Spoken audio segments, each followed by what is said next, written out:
নমস্কার বন্ধুরা, তপতির ঘরকন্না নতুন একটি ব্লগে আপনাদের সকলকে স্বাগত জানাই। আপনারা কেমন আছেন? আশা করছি ভালোই আছেন। আমিও ভালো আছি। আজ আমি আবার একটা নতুন রেসিপি নিয়ে হাজির হয়েছি। আজ আমি কমলা লেবু দিয়ে বরফি সন্দেশ বানানো দেখাবো। তাহলে চলুন বন্ধুরা, দেরি না করে এবার রেসিপিটি আমি শুরু করব। কমলা লেবুর বরফি সন্দেশ বানানোর জন্য এখানে আমি 1 বাটি কমলা লেবুর রস নিয়েছি। এবার একটা বড় পাত্রে 1 বাটি কমলা লেবুর রস আর হাফ বাটি কর্নফ্লাওয়ার দিয়ে ভালো করে কমলা লেবুর রসের সঙ্গে মিশিয়ে নিচ্ছি। বন্ধুরা, এখানে যতটা কমলা লেবুর রস নেওয়া হবে তার হাফ কর্নফ্লাওয়ার দিতে হবে। আমি এখানে 1 বাটি রস নিয়েছি, তাই হাফ বাটি কর্নফ্লাওয়ার দিয়েছি। এটা মেশানো হয়ে গেছে। এবার আমি চিনির রসটা তৈরি করব। তার জন্য গ্যাসে একটা কড়াই বসিয়েছি। দিয়ে যতটা কমলা লেবুর রস নিয়েছি ঠিক ততটাই চিনি দিচ্ছি। আর চিনির মাপ অনুযায়ী হাফ বাটি জল দিতে হবে। এইভাবে নাড়াচাড়া করে একটা মোটা রস তৈরি করতে হবে। দেখুন, চিনিগুলো সব গলে গেছে। রসটা আমার একদম তৈরি হয়ে গেছে। এবার হাত দিয়ে দেখাচ্ছি, দেখুন একতার তৈরি হয়েছে কিনা। রসটা আমার তৈরি হয়ে গেছে। এবার গ্যাসে আর একটা ফ্রাই প্যান বসিয়ে লেবু আর কর্নফ্লাওয়ারের যে গোলাটা তৈরি করে রেখেছিলাম সেটা দিয়ে দিচ্ছি। দিয়ে এইভাবে অনবরত নেড়ে যেতে হবে, তা নাহলে তলায় লেগে যাবে।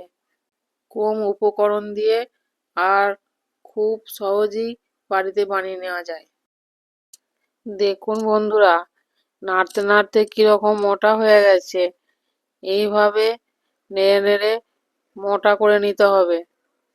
দিয়ে যে রসটা তৈরি করে রেখেছিলাম চিনির, সেটা এবার এর সঙ্গে দিয়ে দিচ্ছি। দিয়ে ভালো করে নাড়াচাড়া করে মিশিয়ে নিতে হবে। অল্প অল্প করে রস দিতে হবে আর এটা ভালো করে রসটা মিশিয়ে নিতে হবে। এইভাবে নাড়াচাড়া করে এবার আমি বাকি যে রসটা ছিল সেটাও দিয়ে দিচ্ছি। দিয়ে আবার ভালো করে নাড়াচাড়া করে মিশিয়ে নিচ্ছি।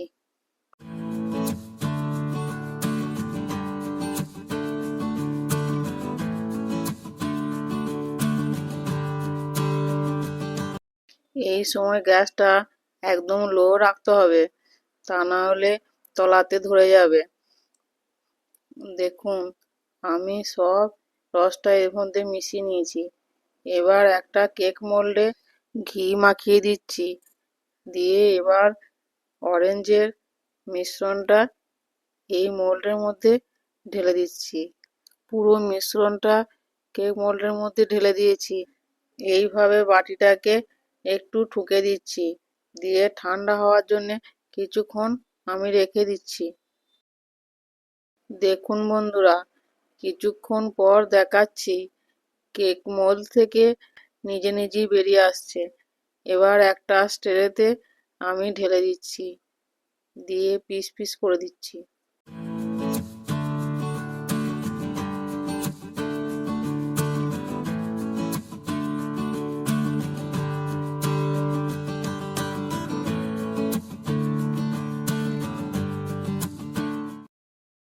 বন্ধুরা, আমি আমার মতো করে পিস করে নিচ্ছি।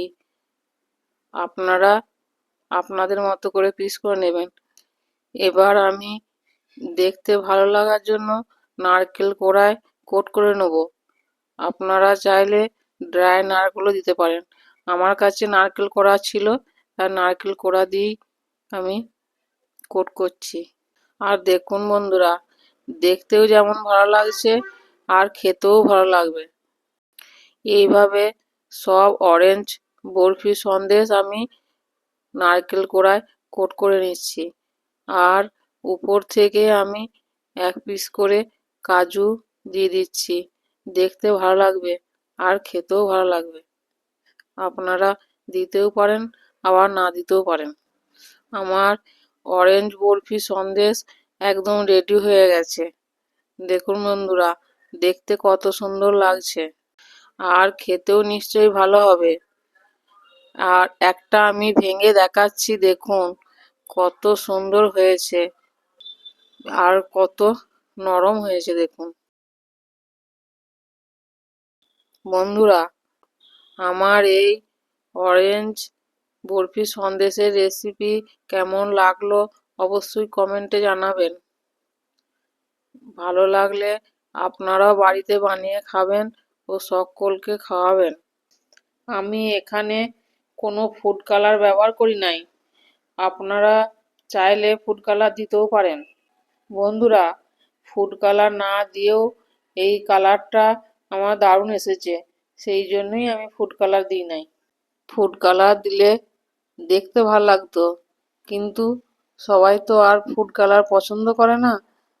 এই অরেঞ্জ বরফি সন্দেশ বাচ্চাদের তো খুবই প্রিয়, আর ফ্রিজে রেখেও অনেক দিন খেতে পারা যায়।